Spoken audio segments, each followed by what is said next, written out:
महर्षि उड़िया बाबा को भी एक उपासक ने प्रश्न किया था कि महाराज जी, मन कैसे रुके? तो उड़िया बाबा ने उत्तर दिया, नियम पालन से।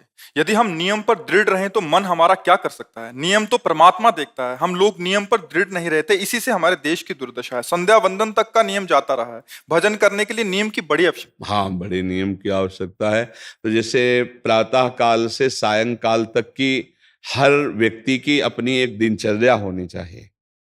ऐसा नहीं कि आज हम 4 बजे उठे, कल 7 बजे उठे, पर फिर मन को आप कंट्रोल नहीं कर पाएंगे। मन के लिए एक दिनचर्या होनी चाहिए कि हमको 10 बजे सोना है, 4 बजे उठ जाना है।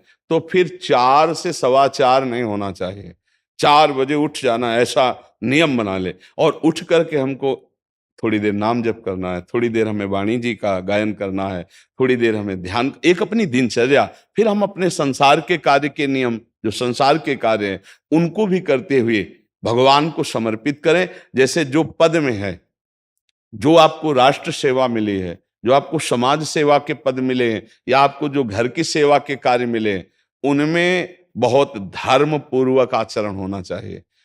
अगर आप अधर्म आचरण करते हैं, अपने पद का दुरुपयोग करते हैं, तो आप सुबह जग करके थोड़ा माला चला लीजिए, फिर भी आपका कल्याण नहीं होगा, क्योंकि आप अपने पद का, अपने सेवा का दुरुपयोग कर रहे हैं। जैसे हम जानते हैं कि अधर्म आचरण है, ये अधर्मी है, हमें पता है दोषी है, और वो हमको कुछ धन दे देता है, और हम उसको मुक्त करवाने की बात सोचते हैं, और जो निर्दोष है उसको फंसा देते हैं।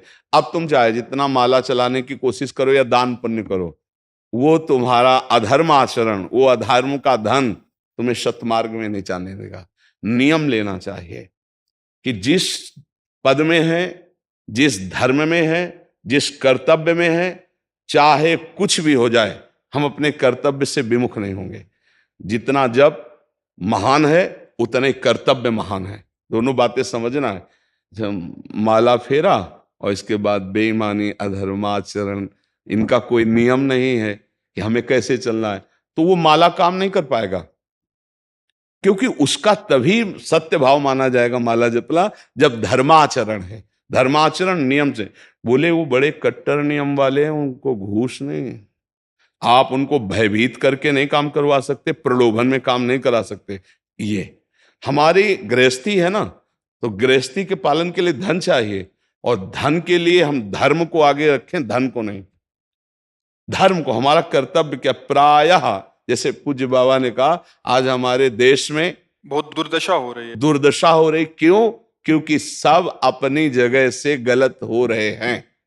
अगर अपनी जगह हम ठीक रहे तो हमारी दुर्दशा नहीं होगी, हमारा भजन कम होगा, लेकिन हम धर्म से चल रहे हैं तो हम विजयी होंगे। हम भगवान को प्रसन्न कर सकते हैं, क्योंकि हमें जो कार्य मिला है वो भगवान का ही कार्य, सृष्टि भगवान का कार्य। जैसे नए बच्चे कुछ वकालत पढ़ रहे थे, तो यहाँ के प्रश्न किया था कि हम जानते हैं कि वो दोषी नहीं है, हम जानते हैं कि वो दोषी है, पर दोषी हमें पैसा दे रहा है, तो हम वकालत पढ़ी इसीलिए, हम उसको जिताएंगे, तो क्या कोई पाप है? तो उनका खुला पाप है। बोले नहीं, हमारी कोई ऐसा कंपनी दो, ऐसा कुछ बोले कि हमारी कंपनी को ये सिखाया जाता है, तो हमको तो ये करना ही होगा, अगर नहीं करेंगे तो हमारी वकालत का मतलब क्या रहा? तो नहीं, वकालत का मतलब अधर्मी को मुक्त करवाना नहीं है। वकालत का मतलब अधर्मी के सबूत एकत्रित करके उसको दंड दिलवाना है, और धर्मात्मा को मुक्त करवाना है। अब इसके लिए आपके पास अर्थव्यवस्था अगर कमजोर भी है, तो धर्म व्यवस्था आपकी पूरी है। धर्म व्यवस्था ठीक है तो परिवार स्वस्थ रहेगा, सुखी रहेगा, भगवान आप पर प्रसन्न रहेंगे। अच्छा, फिर हमने तर्क रखा कि जैसे आपकी बहन के साथ कोई गलत व्यवहार करे, आपको पता है, और वो आपको 10 लाख रुपया घूस दे, तो क्या आप उसका पक्ष लेंगे? नहीं। तो फिर दूसरी बहन के साथ किया है। अब यहां विचार करना है ना, अपने भाई का अगर कत्ल किए हो, मुझे पता हो कि ये दोषी है, तो क्या हम पैसे से उसको मुक्त करने देंगे? लगेगा कि जान की बाजी लगा देंगे, और तुम्हें हम, ऐसे ही एक गरीब आदमी की किसी ने हत्या की है, तो आपका पक्ष बनता है। पर यह ज्ञान कहां मिलेगा? बिना अध्यात्म के ये ज्ञान तो मिलेगा नहीं। ज्ञान तो इस बात का मिला कि कैसे पैसा कमाया जाए। अच्छा, वो पैसा यदि अधर्म से आया है तो आपकी दुर्दशा कर देगा, आपकी बुद्धि भ्रष्ट कर देगा।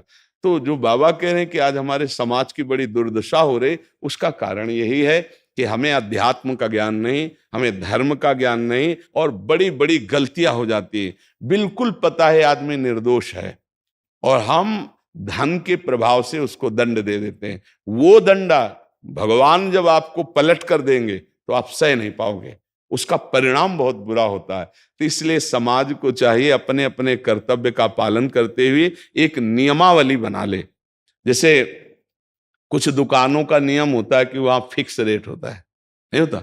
वहां ये नहीं चलेगा कि कसम से कहते हैं कि तुम्हें हम अपना जान करके कि 100 रुपया मीटर ये मिला है, हम बिल्कुल मुनाफा नहीं ले रहे। नहीं, झूठ क्यों बोल रहे हो? दुकान खोले हो मुनाफा के लिए, झूठ क्यों बोल रहे हो? नहीं लेंगे मुनाफा, हम जितने का लाए हैं उससे मुनाफा लेंगे, पर 120 रुपया मीटर देंगे, कपड़ा बढ़िया है, नाप फिट है, इससे नीचे नहीं उतरेंगे, हमें सफाई देने की जरूरत नहीं है कि हम कसम खाते हैं या ऐसा। हम जानते हो ये बिजली है, दुकान है, नौकर लगे हैं, तो इसका मुनाफा लेने के लिए दुकान खोलें, कोई दान करने के लिए तो नहीं।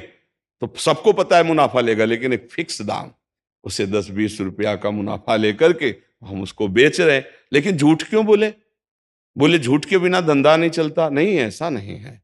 अब असत्य बोलोगे तो उससे जो आपको मुनाफा मिलेगा वो आपकी बुद्धि भ्रष्ट करेगा, और सत्य है कि मुनाफा के लिए है वही चीज, और आप एक फिक्स रेट में दे रहे, बढ़िया है। अब अगर आप कोई मिलावट करके भोजन सामग्री दे रहे हैं, आपको पता है, तो जो खाने वाले के हृदय में बैठे हुए भगवान हैं वो तुम्हारे जीवन में मिलावट कर देंगे, तुम्हारा जीवन महान दुखमय हो जाएगा। ये कहां समझा जाता है? एक आदमी सिंथेटिक दूध बना रहा है, उससे कहो ये अपने बच्चे को पिला, नहीं पिलाएगा। फिर ये दूसरे का बच्चा जब पिएगा तो उसकी हालत क्या होगी? दूसरे शरीर में जाएगा तो हालत क्या होगी? वो केवल धन की बुद्धि रख रहा है। एक आदमी घी में केमिकल मिला रहा है, एक ऐसे अभक्ष पदार्थ मिला है, वो स्वयं नहीं खाएगा, लेकिन वो होटलों में भेजा जाएगा, हजारों लाखों लोग खाएंगे, बीमारी बढ़ेगी, उसको रुपया से मतलब है। ये चीज, ये दुर्दशा हर जगह धर्म का ज्ञान न होने के कारण फैल रही, नहीं फैल रही। एक मरीज बीमार है, असली दवाओं में पैसे ज्यादा है, नकली दवा लेकर के असली के दाम में बेच देना, उसको बिल्कुल फायदा ना होना, लेकिन परमात्मा देख रहा है। तुम जानते हो नकली दवा है, वो तो नहीं जानता बेचारा, ज्यादा पढ़े लिखे नहीं, किसान आदमी गांव का आया है, तुमने दे दिया और उसने पैसा दिया असली के। अब वो पैसा तुम्हारी बुद्धि भ्रष्ट करेगा, तुम्हारे परिवार में कलह पैदा करेगा और तुम्हारा पतन कर देगा। ऐसे हर डिपार्टमेंट में, हर विषय में यदि हम अपने धर्म से चले, अपने सत्य से चले और थोड़ा भी भजन होगा, वो आपको उत्तम गति प्रदान करेगा। पर ऐसा कहां समझ में आ रहा? अध्यात्म के बिना भला ऐसा समझ में आएगा? तो इसीलिए कह रहे हैं हमारे देश की दुर्दशा हो रही। पूर्वजों में पहले यह था कि हमारा धर्म नहीं जाना चाहिए चाहे प्राण चले जाएं, हमारा चरित्र नहीं जाना चाहिए चाहे सर्वस्व नष्ट हो जाए। आज इसकी कोई परवाह नहीं, तो उसी से बुद्धि भ्रष्ट हो जाती है, जीवन एक पशुवत आचरण वाला हो जाता है, और वो अपने को बड़ा सुखी समझने लगते हैं कि हमारे पास बड़ा वैभव है। लेकिन प्यारे, उस दिन को याद करो जिस दिन तुम्हारा आखिरी समय होगा, ना तुम्हारा फार्म हाउस जाएगा, ना महल तुम्हारा जाएगा, ना बैंक बैलेंस जाएगा, ना कोई व्यक्ति, और ना ये शरीर। अब तुम्हारे कर्म तुमको भोगवाएंगे। उस समय की कौन याद करता है? अगर उस समय की याद हो तो भय लग जाए कि नहीं नहीं, पाप नहीं करूंगा, क्योंकि जाना है यहां से। अच्छा, कब जाना कुछ पता नहीं, किसी भी समय ट्रांसफर हो सकता है इस शरीर से। तो हमें लगता है कि महापुरुषों के जो वचन हैं कि हमें एक नियम से जीवन जीना चाहिए, धर्म पूर्वक जीवन जीना चाहिए, अपने कर्तव्य का पालन करना चाहिए। जो हमारे लिए कर्तव्य, आज प्रायः धन प्रधान बुद्धि होने के कारण कर्तव्य स्वाहा हो